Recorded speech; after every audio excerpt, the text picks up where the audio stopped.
Welcome to Shubham classes दोस्तों। और देखिए आज का हमारा सेशन रहेगा साइंस यानी कि विज्ञान का। अगर आपका आर्मी का एग्ज़ाम है, आर्मी जीडी क्लर्क ट्रेड्समैन, कोई भी एग्ज़ाम है आपका इनमें से, तो आपको पता है आपके एग्ज़ाम में जो है साइंस का कितना इंपॉर्टेंट रोल होता है। बहुत ज़्यादा नंबर की आपके पास साइंस पूछी जाती है, लगभग आपके पास 20 क्वेश्चन तक साइंस के पूछे जाते हैं। ठीक है, तो यहाँ पर हम देखिए टॉप 30 क्वेश्चन डिस्कस करेंगे और ये आपका एक कंप्लीट प्रैक्टिस सेट है। ठीक है, अपना प्रैक्टिस सेट लगाकर चलना। इसके अंदर मैंने सीक्वेंस वाइज अरेंज किए हैं। 10 आपके फिजिक्स के क्वेश्चन होंगे, 10 आपके यहाँ पे केमिस्ट्री है और 10 क्वेश्चन आपके बायो के हैं। तो टोटल जो है ये आपके टोटल 30 क्वेश्चन है। ठीक है, तो उम्मीद करूँगा वीडियो आपको हेल्पफुल लगेगा। और देखिएगा साथ साथ आपको आंसर देना है, वीडियो को पॉज कीजिएगा। मेरे क्वेश्चन के से पहले आपको आंसर देना है और फिर बाद में आपको मैच करना है आपके कितने क्वेश्चन ठीक हो रहे हैं। और वीडियो खत्म होने के बाद आपका स्कोर कमेंट बॉक्स में होना चाहिए कि आपकी तैयारी इस लेवल पे है, आपका स्कोर इतना है। ठीक है, चलिए अपना वीडियो स्टार्ट करते हैं। और पहला क्वेश्चन है जो हमारा वो है ज्योति तीव्रता का मात्रक क्या है। तो ज्योति तीव्रता का जो मात्रक है वो होगा option B candela. Option B आपका करेक्ट आंसर होगा। ठीक है, क्वेश्चन नंबर हमारा सेकंड है, किसी वस्तु के द्रव्यमान और वेग के गुणनफल को क्या कहा जाता है।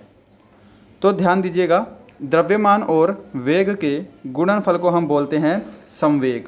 ऑप्शन ए अगर चूज़ किया है तो आपका आंसर जो है वो बिल्कुल सही है। क्वेश्चन नंबर थर्ड है, पदार्थ के संवेग और वेग के अनुपात को कौन सी राशि प्राप्त होती है। ठीक है, तो ये अनुपात है। पिछला क्वेश्चन हमारा कुछ और था। ठीक है, दोनों सेम नहीं है। तो यहाँ पे जो हमारा राइट आंसर होगा वो होगा हमारा द्रव्यमान। अगर आपने ऑप्शन ए चूज़ किया है तो आपका आंसर बिल्कुल सही है। क्वेश्चन नंबर 4, शून्य में स्वतंत्र रूप से गिरने वाली वस्तु का त्वरण होता है।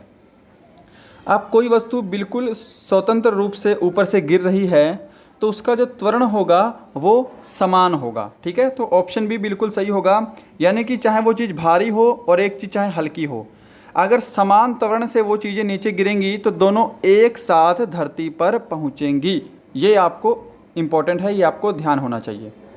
क्वेश्चन नंबर 5, बंदूक से गोली चलाने पर चलाने वाले को पीछे की ओर धक्का लगता है। यह न्यूटन के कौन से नियम का उदाहरण है। तो न्यूटन के आपको पता है 3 नियम हैं, बहुत इंपॉर्टेंट नियम है, इनसे क्वेश्चन आपके एग्जाम में पूछे ही जाते हैं। तो देखिएगा तीसरा नियम है, इसका राइट आंसर होगा ऑप्शन सी न्यूटन गति का त्रिज्या नियम। ठीक है, ये नियम होता है प्रतिवर्ती क्रिया का, कि अगर आप कोई क्रिया कर रहे हैं तो उसकी आपको प्रतिक्रिया जरूर मिलती है। ठीक है, तो ये आपका न्यूटन का तीसरा नियम होता है। क्वेश्चन नंबर 6, दबी हुई स्प्रिंग में कौन सी ऊर्जा होती है।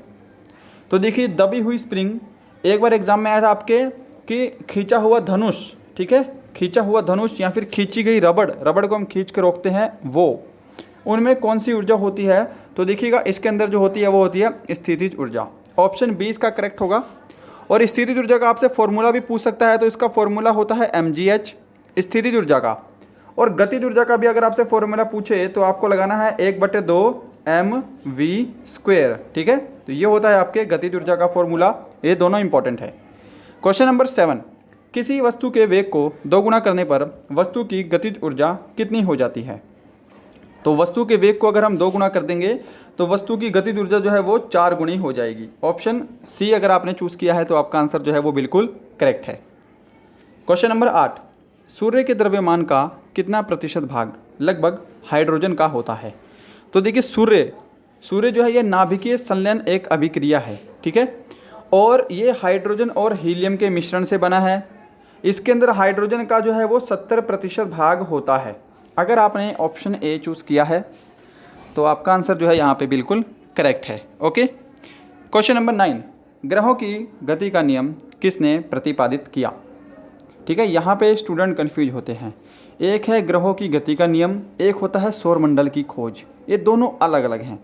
तो फिलहाल जो हमारा क्वेश्चन है ग्रहों की गति का नियम, ये प्रतिपादित किया था केपलर ने, और कोपरनिकस ने किया था सौर मंडल की खोज। ठीक है, तो ये अलग अलग है, ये आप ध्यान रखना। सौर मंडल की खोज ये की थी कोपरनिकस ने और ग्रहों की गति का नियम दिया था केपलर ने। राइट है। और हमारा जो है यह फिजिक्स का लास्ट क्वेश्चन है, वॉशिंग मशीन का कार्यकारी सिद्धांत किस बल पर आधारित है। तो वॉशिंग मशीन का कार्यकारी सिद्धांत ये किस बल पर आधारित है। तो ये आधारित है आपके अपकेंद्रीय बल पर। ऑप्शन बी जो है इसका करेक्ट होगा। अपकेंद्रीय बल पर वॉशिंग मशीन का कार्यकारी सिद्धांत आधारित है। ठीक है, तो आप चलेंगे यहाँ से आपके केमिस्ट्री के क्वेश्चन और फिर लास्ट में आपके पास 10 क्वेश्चन आएंगे, वो आएंगे बायो के। ठीक है, तो बने रहना वीडियो में। और देखिएगा, अगर आप इस वीडियो की यानी कि ये जो क्वेश्चन मैंने प्रिपेयर किए हैं 30 क्वेश्चन, इसकी PDF चाहते हैं तो डिस्क्रिप्शन में आपको हमारे टेलीग्राम का लिंक मिलेगा। आपको शुभम ई क्लासेस ये चैनल ज्वाइन करना है वीडियो की PDF के लिए, स्टडी मटेरियल वगैरह के लिए। ठीक है, और अगर आपके कोई डाउट हैं, कोई क्वेश्चन आपसे सॉल्व नहीं हो रहा, कुछ डाउट आपके हैं या फिर कुछ डिस्कस करना चाहते हैं, तो आपको नीचे दूसरा लिंक भी मिलेगा, शुभम ई क्लासेस डाउट सेशन। आपको ये दोनों के दोनों जो है चैनल ये ज्वाइन कर लेने हैं इंस्टाग्राम पे। ठीक है, तो इसकी PDF आपको वहाँ पे मिल जाएगी। क्वेश्चन नंबर 11 है, पदार्थ की चौथी अवस्था कौन सी है? तो चौथी अवस्था होती है प्लाज्मा। ऑप्शन डी हमारा यहाँ पे बिल्कुल सही होगा। 12, निम्न में से कौन सबसे भारी धातु है?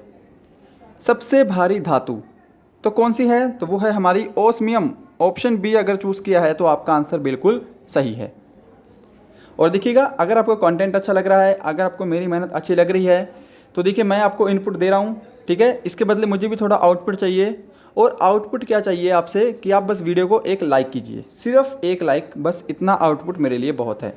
ठीक है, क्वेश्चन नंबर 13 है, पानी का जमकर बर्फ़ बनना कैसा परिवर्तन है? और ये टाइप के क्वेश्चन आपके पास अक्सर पूछे जाते हैं।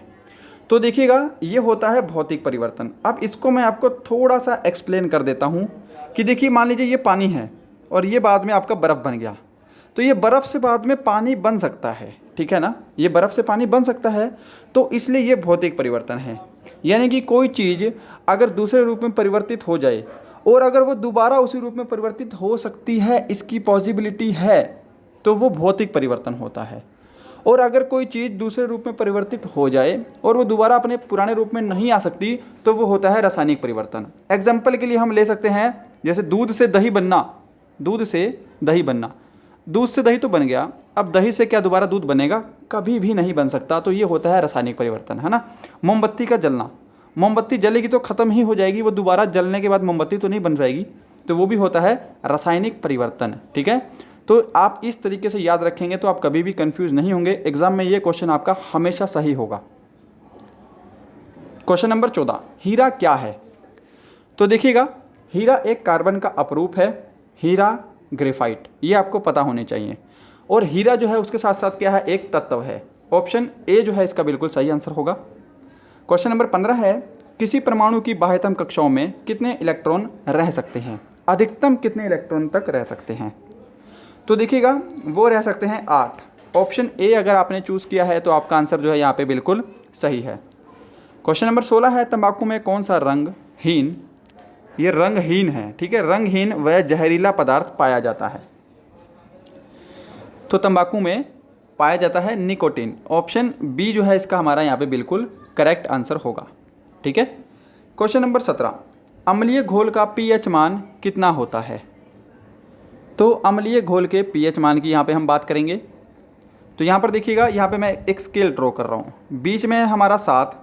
तो देखिए 7 से कम जितना भी होगा वो क्या होगा? आपका अम्लीय होगा। ठीक है, और जितना भी 7 से ऊपर होगा वो होगा आपका क्षारीय। ये चीज़ आपको पता होनी चाहिए। और जो 7 होगा, ठीक है, ना अम्लीय ना क्षारीय, उसको हम बोलेंगे उदासीन। ठीक है, वो होता है न्यूट्रल, ना अम्लीय है ना क्षारीय है, उसको हम बोलते हैं उदासीन। क्वेश्चन नंबर 18, अम्ल स्वाद में कैसे होते हैं? तो अम्ल का स्वाद जो होता है वो होता है खट्टा। ऑप्शन जो है बी आपका बिल्कुल करेक्ट आंसर होगा। इसी के साथ क्षार जो होते हैं वो कैसे होते हैं? तो क्षार होते हैं कड़वे। ठीक है, और देखिए उदासीन का एक एग्जांपल आपको मैं दे दूं। उदासीन जो है जल, जो है जल का pH मान 7 होता है। ठीक है, तो ये जो है उदासीन का उदाहरण है। अगर एग्जाम में आए तो आप गलत नहीं करेंगे। क्वेश्चन नंबर 19, चींटियों के काटने से शरीर में कौन सा अम्ल प्रवेश करता है? बहुत इंपॉर्टेंट क्वेश्चन है। चींटी काट जाए, बिच्छू डंक मार जाए तो शरीर में कौन सा अम्ल जो है वो प्रवेश कर जाता है? तो वो करता है आपका फार्मिक अम्ल। ऑप्शन बी जो है इसका बिल्कुल करेक्ट होगा। ठीक है, ये मैलिक अम्ल है, मलिक नहीं है। मैलिक अम्ल होता है आपका सेब में। ठीक है, एसिटिक अम्ल आपको पता है किस में होता है? सिरके में होता है। और सिट्रिक अम्ल होता है आपका नींबू और संतरे में। क्वेश्चन नंबर 20, किस अम्ल के इकट्ठे होने से मांसपेशियों में थकावट महसूस होती है? तो मांसपेशियों में थकावट होती है लैक्टिक अम्ल के इकट्ठा होने से। ऑप्शन 3 जो है हमारा करेक्ट होगा। क्वेश्चन नंबर 21 है और ये 21 से लेकर 30 तक आपके क्वेश्चन हैं बायो के। ठीक है, तो स्टार्ट करते हैं। 21 चिकित्सा विज्ञान के जनक किसे माना जाता है? तो वो मानते हैं हिप्पोक्रेटस को। हिप्पोक्रेटस को चिकित्सा विज्ञान का जनक माना जाता है। ल्यूवेनहॉक ने आपको पता है किसकी खोज की थी? तो वो की थी जीवाणु की खोज। ठीक है, लुई पास्चर के ऊपर आगे मैंने क्वेश्चन सेट किया है, तो आगे डिस्कस करेंगे। 22 देखिएगा, कोशिका की खोज किसने की? तो कोशिका की खोज ये किसने की है भाई? तो ये की है रॉबर्ट हुक ने। ऑप्शन बी सही होगा। रॉबर्ट ब्राउन ने किसकी खोज की है? तो इसकी खोज की है केंद्रक की। ठीक है, कार्ल लिनियस इसने क्या किया है? वर्गीकरण का निर्धारण किया है। 23 80% से अधिक कोशिकाओं में पाए जाने वाला पदार्थ कौन सा है? Very simple question. तो कोशिकाओं में 80% से अधिक जो है वो जल पाया जाता है। ऑप्शन बी सही होगा। 24 किसे आत्महत्या की थैली भी कहा जाता है? तो अगर आप बायो पढ़ी है आपने तो बिल्कुल बेसिक क्वेश्चन है, पहले 5 से 6 पेज पे ही आपको ये क्वेश्चन देखने को मिलेगा। तो आत्महत्या की थैली बोलते हैं लाइसोसोम को। ठीक है, बात करते हैं राइबोसोम की, तो राइबोसोम को बोलते हैं प्रोटीन की फैक्ट्री। ठीक है, प्रोटीन का निर्माण होता है यहाँ पे। 25 पत्तियों का पीला रंग होने का क्या कारण है? तो पत्तियों का पीला रंग ये होता है कैरोटीन के कारण। अब यहाँ पर आपका मैं एक डाउट क्लियर करूँगा। देखिए, पत्तों में रंग होने का कारण होता है आपका क्लोरोफिल। ठीक है ना, पत्तों में रंग क्लोरोफिल की वजह से होता है, ये तो आपको पता होगा। बट यहाँ पर पीला रंग अगर आएगा तो पीला रंग होता है कैरोटीन के कारण। अब आप बोलेंगे ये याद कैसे रहेगा? तो देखिए, दूध का पीला रंग भी कैरोटीन के कारण होता है। तो ये भी पत्तियों का पीला रंग और दूध का पीला रंग दोनों को आप सेम कर सकते हैं। कैरोटीन इसका करेक्ट आंसर होगा। ठीक है, 26 वनस्पति जगत का सबसे बड़ा समूह कौन सा है? तो वो है आपका थैलोफाइटा। ऑप्शन ए जो है वो बिल्कुल सही जवाब है। और देखिए, आपके लिए मैं आर्मी जीडी के 5 प्रैक्टिस सेट बना चुका हूँ। ठीक है, लिंक आपको डिस्क्रिप्शन में मिलेगा। अगर आपने नहीं देखे तो इनको जरूर देख लेना, ये बहुत ही जरूरी है। और साथ साथ ही कुछ ऐसे चैप्टर हैं जो कि आपके आर्मी के एग्जाम में बार बार रिपीट होते हैं, जैसे आपका आयु हो गया, साधारण ब्याज हो गया, औसत हो गया, लाभ हानि हो गया। तो इनके ऊपर भी सेपरेट वीडियो बना हुआ है, लिंक डिस्क्रिप्शन में है, नहीं तो आप प्लेलिस्ट में जाकर भी देख सकते हैं। 27 रेबीज का टीका किसने बनाया? ऑप्शन सारे स्क्रीन पे हैं। और रेबीज का टीका बनाया था लुई पास्चर ने। आपको बोला था मैंने, आगे क्वेश्चन सेट किया है लुई पास्चर के ऊपर। तो रेबीज के टीके की खोज लुई पास्चर ने की है। दूसरी बात, दूध में पास्चराइजेशन भी लुई पास्चर ने ही दिया है। ठीक है, 28 है किस रंग के प्रकाश में सबसे कम प्रकाश संश्लेषण की क्रिया होती है? तो किस में होती है भाई? तो वो होती है बैंगनी रंग में। ऑप्शन ए बिल्कुल सही होगा।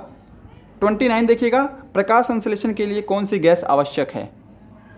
कौन सी गैस प्रकाश संश्लेषण के लिए आवश्यक है? तो कार्बन डाइऑक्साइड CO2 जिसको बोल देते हैं, ये आवश्यक है। ठीक है, क्वेश्चन नंबर 30 है और हमारा आखिरी क्वेश्चन है बायो का।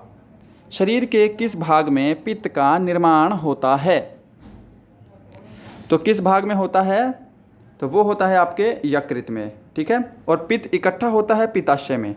अब आपको एक क्वेश्चन कमेंट बॉक्स में मेरे को बताना है कि पित्त का pH मान कितना होता है।